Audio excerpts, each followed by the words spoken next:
Hi, I'm Steve Marsden from Southertons, and thanks for pushing play. This week I want to share with you some changes to the property investor claims. The tax ban is starting to take just a little more office. Last year it was travel, this year it's going to be depreciation.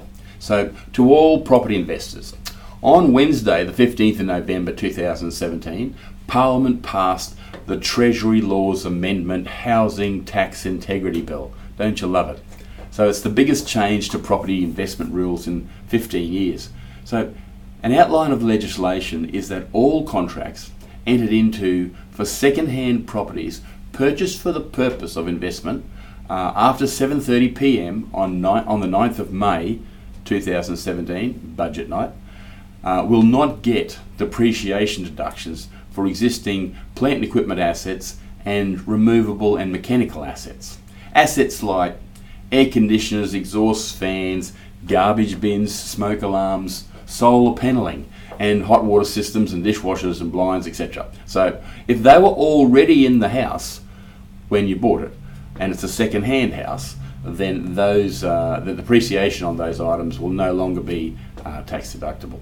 Now note that new and additional assets that you buy after you've purchased that property, they'll still be claimed as before, along with any capital works you might carry out on the property. For example, if you build a carport, extend a shed, or build a shed for that matter, close in your carport to make it a garage, and any fencing. So if you add those types of things to your house that you've purchased, it's a second-hand house, those things will still be claimed in the normal way.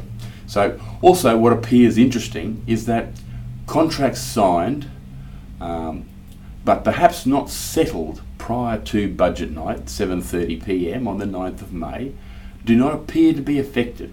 So not that there'll be many of these, but nevertheless it's a little reprieve, I guess, to some people who weren't sure.